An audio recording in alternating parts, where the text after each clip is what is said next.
As the people of Kenya, we are having a national conversation as to whether we should have any visa for anybody coming home. So next time, next time you come to Nairobi, you might not need a visa. Thank you very much. Your Excellency Azali Osmani, President of the Union of Comoros and the Chair of Africa Union.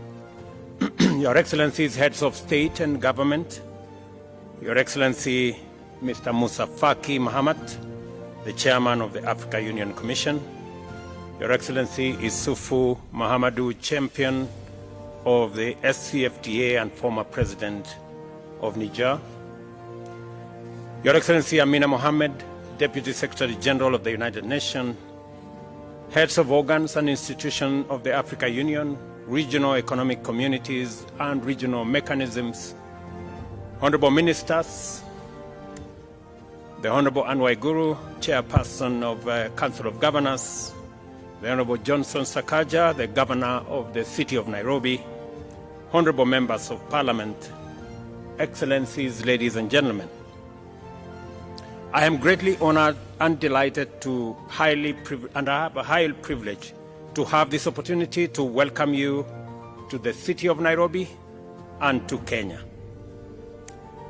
The opportunity to host this summit and your visit to our country does a tremendous honor to our nation. I welcome all of you, Your Excellencies, ministers, and our friends from across the continent and beyond to Kenya. Let me just give you one or two tips about Kenya. First, around the city of Nairobi, it is a city that has a canopy of very green on one side and also a national park in the city. In the national park, which is maybe 10-15 minutes from your hotel room, we have wildlife, lions and all manner of wildlife. We have tried to fence, but sometimes, as you know, wild animals, they break away from the fence. So if you take time to walk around the city of Nairobi and you meet a lion, please be careful because they are wild.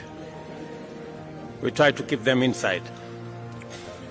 Secondly, let me also welcome you to Nairobi, to Kenya, and to give you some information that scientists, and I am one of them, have proven that the earliest remains of man are in Kenya. And therefore, for those of you who know the history of humankind, this is where humanity began. And so while you are here and you feel at home, it is because you truly are at home. So, and I want to give you my commitment that as the people of Kenya, we are having a national conversation as to whether we should have any visa for anybody coming home. So next time, next time you come to Nairobi, you might not need a visa. Excellencies, it is difficult to overstate the fundamental importance of this summit and the momentous consequence of the transformative business we have assembled here to transact. You will recall that as a continental political community, we resolved unanimously to pursue the integration agenda with greater vigor and focus.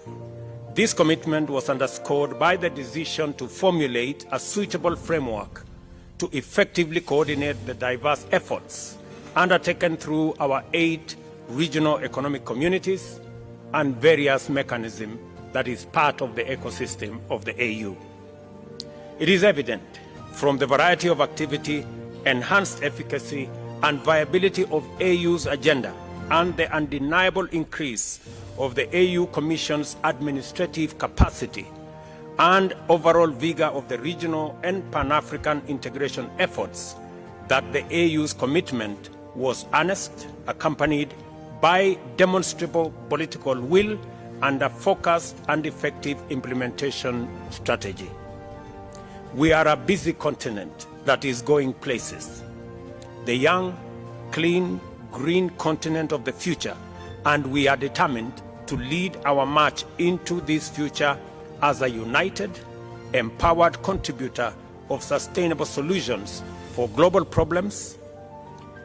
We are reasoning together, generating effective solutions together, implementing them together, facing our challenges head on together, making progress and getting results. This is what has brought Africa's implementation leadership to Nairobi, and the sum total of the agenda of the 5th Media Summit, which is this meeting. For this, I want to celebrate all of you who are here today, not just for making time to be here, but also for the work you do every day in taking the Pan-African Unity Project forward. For this is what the integration agenda is all about. Whether we are talking about regional economic communities or mechanisms or the broader continental effort, the unity of African people is our primary goal. I commend His Excellency President Abdel Fattah al-Sisi, President of the Arab Republic of Egypt, for successfully chairing the Heads of State and Government's Orientation Committee, which has effectively steered AUDA-NEPAD in its momentous breakthrough in achieving the Agenda 2063 aspiration of consolidating regional and continental integration. I also thank President al-Sisi for successfully hosting the African COP, or the Implementation COP as it was called, the last conference of state parties to the United Nations Framework Convention on Climate Change at Sharm el-Sheikh in Egypt. In November last year, it was at this COP that Africa firmly revealed to the world a new determination to project a clear, forceful, and united voice and claim its opportunity to contribute to resolving humanity's most serious existential threat, that is climate change. I salute with gratitude His Excellency President Ali Bongo Ondimba, President of the Republic of Gabon, in his capacity as the chair of the Economic Community of Central African States, for the progress he has made in stewarding collaboration among regional economic communities under the Inter-Reg Cooperation Initiative. As a result, the ECAS and the Economic Commission of Western Africa States has made significant strides in strengthening maritime security cooperation.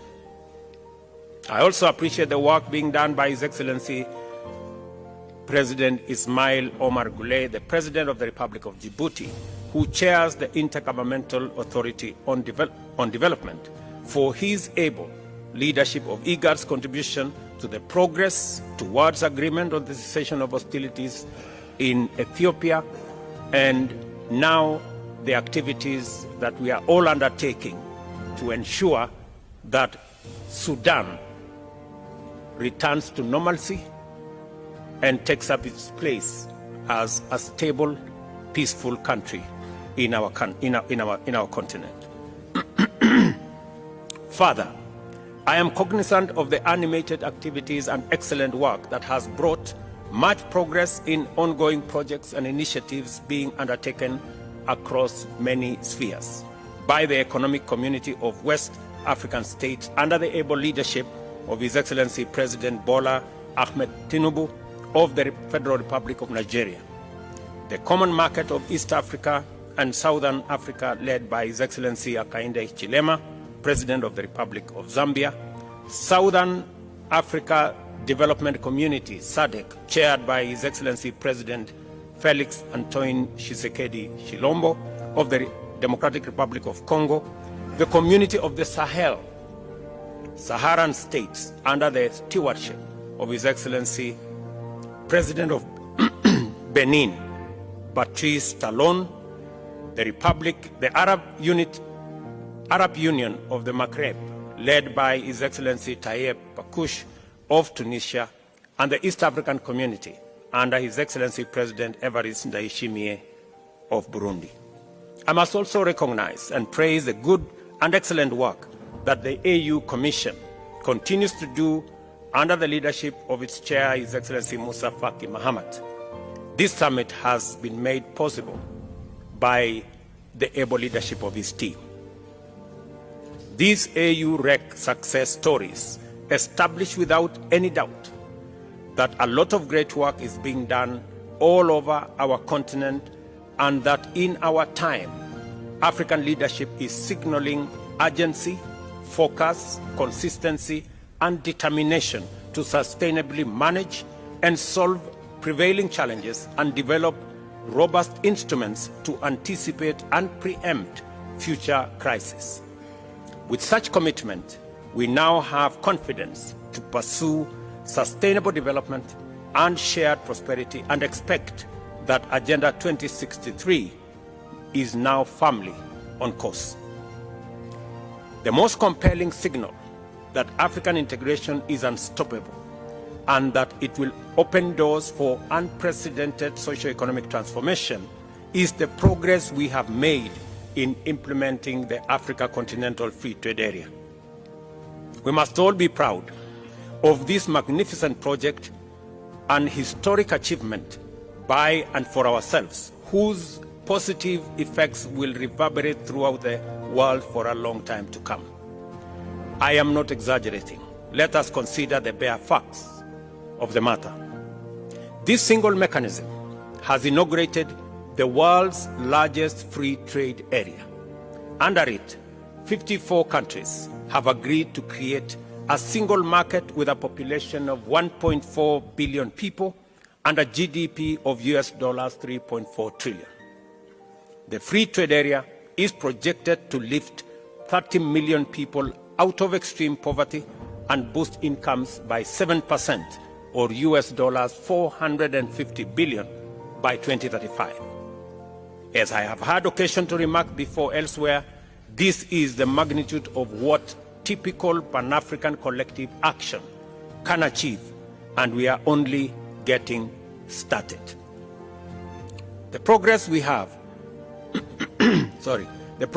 made by collaborating with unprecedented firmness of purpose in different domains, including peace and security, regional integration, investment, trade and development, and climate change, is of tremendous and positive transformative significance for us collectively. Agenda 2063 is our blueprint to deliver the Pan-African vision of an integrated, prosperous and peaceful Africa, driven by its own citizens, representing a dynamic force in the international arena. Therefore, it is more critical now than ever before that we marshal our collective consciousness, willpower, solidarity and unity to fulfill our fundamental generational mandate of introducing Africa as a new global power, ready and able to provide leadership towards a new industrial age that shall simultaneously usher in an era of inclusive development, shared prosperity, and effective climate action. We must therefore capitalize on the institutional reform momentum at the Africa Union to pursue the complete development of effective capacity to deliver Pan-African transformation. To do this, self-reliance, ladies and gentlemen, is essential, and a fit-for-purpose institutional architecture is indispensable at the AU. At the moment, over 60% of our program's budget is financed by partners. The demands of our challenging time require an AU that can pursue multiple urgent and critical interventions using internally mobilized resources. The Pan-African movement has always been about sovereignty and agency. First and foremost, chronic dependence, even on well-meaning partners, is starkly inconsistent with the aspiration of independence, sovereignty, and agency. And I therefore believe that we must take seriously the recommendations that have been made towards making our organization an organization that stands on its feet and an organization that is funded by us. This is why we must make progress in exploring, developing, and implementing solutions like the Kigali Decision, AU Decision 605 of 2016. Similarly, you may want to know that that decision has now been implemented by 17 countries. We need to persuade all our other brothers and sisters in the other countries to come on board so that we can do the responsible thing and fund our own organization. Similarly, it is time to free up the Africa Union from structural and organizational constraints, including duplication and other inefficiencies, thereby facilitating it to be effective on a greater scale. As a starting point, defining the roles and functions of different organs and instruments more clearly is unavoidable. The coordination, administrative, and implementation mandate of the Commission, the legislative and oversight function of a strong Pan-African Parliament, and the political leadership, ownership, and broad policy direction of the Council all need to be reflected more clearly through rational structural delineation.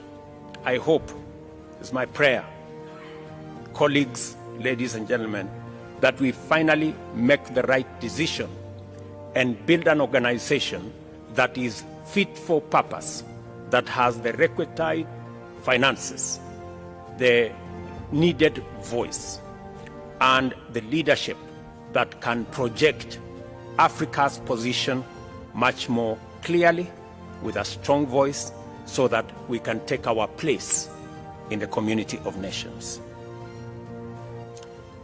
COP27 was a turning point of tremendous magnitude because it brought home to the peoples of Africa the imperative to reconfigure our model of engagement with global and multilateral frameworks in general, and the urgency of projecting a new place, role, and voice to define Africa's contribution to global development and climate action. As we reflect and deliberate upon President El-Sisi's account of his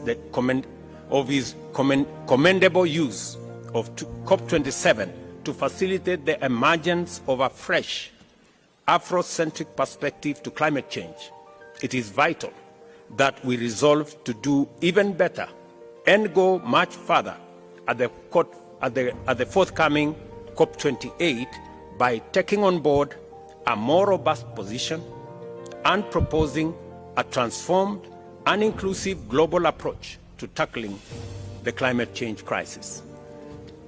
This is why it is important for us to pay special attention to the Africa Climate Summit, the first ever in our continent under the AU, which will take place here in Nairobi between September 4th and 6th.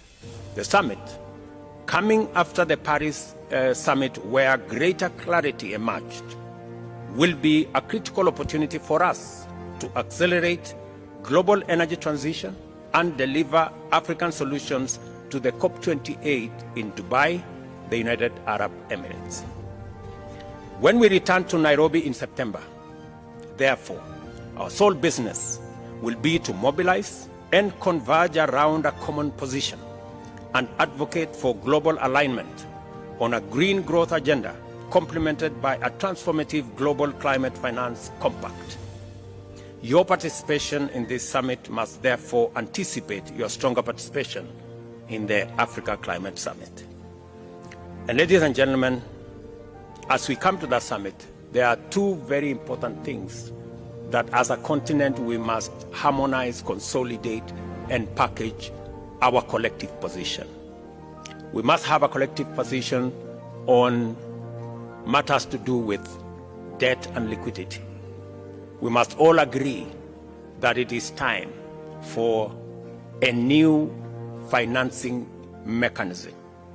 The reform of the multilateral development banks is no longer about if, it is when that is going to happen, so that we can eliminate the current structure that is unfair to the majority of the people in Global South and especially in our African continent.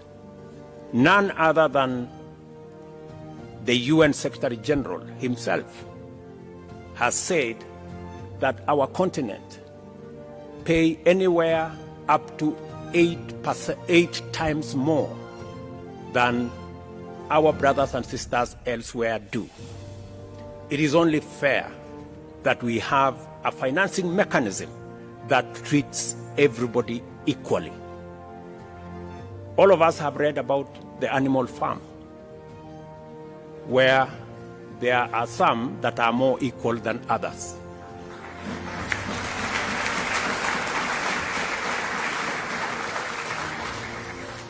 Our position is that we don't live in the animal farm, that we treat each other, and all of us are treated by a financial system equally. And all we are asking, we are not asking for one financial system that favors us. No, we are asking for a financial system that is fair for everybody.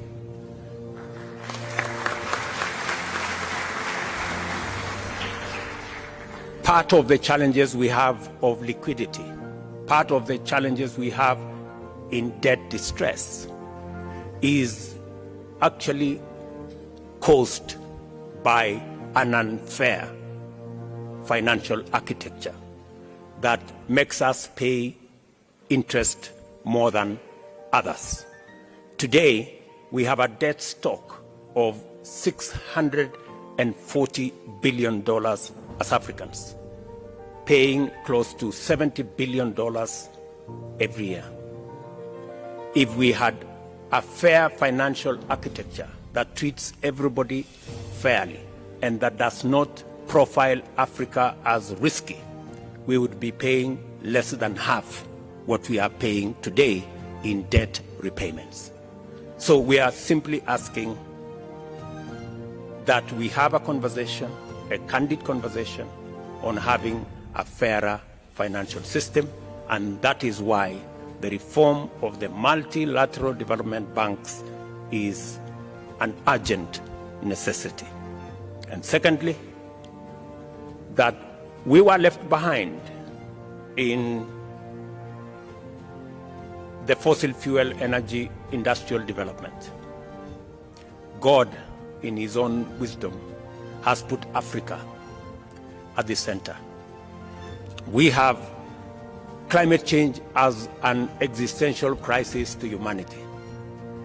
But also, we have green energy, which we have renewable energy, which we have in plenty, as a development imperative to be able to go into the future. That puts us at the center of the solution of the crisis of climate change. And that is a conversation we want to come and have in Nairobi, because Africa, apart from having the greatest stock of renewable energy, we have other assets, minerals, that we have the largest reserves globally that can be used for green energy development. We have the largest reserves of uncultivated arable land that can drive, according to Adesina, my brother, we can increase grain in our globally by up to 100%, maybe even 200%. We have the youngest population, the youngest global workforce in our continent. Ladies and gentlemen, we have what it takes to provide a solution for both decarbonization,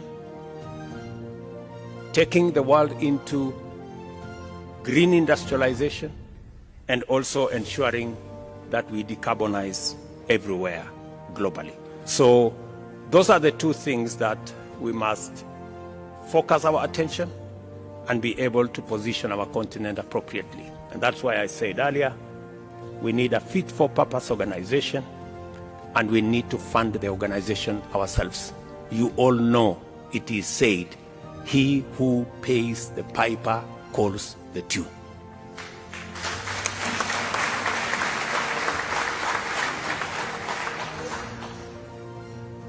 When you return to Nairobi, therefore, in September, our sole business will be to mobilize and converge our common position and advocate for global alignment, as I have said, that puts Africa at the center. I take this opportunity to once more appreciate the indispensable contribution made by the AU Commission and the leadership of its chair to all arrangements and the tremendous logistical undertaking required to prepare a successful summit. It is because of this partnership with the Commission that we have made progress in laying ground for an event that will give our continent a platform from which to launch its agenda into the global discourse. I am confident that the summit will be successful in achieving all its objectives. I wish all of us wonderful deliberations as we receive the various reports. Enjoy your time in Kenya, and God bless you. Thank you very much.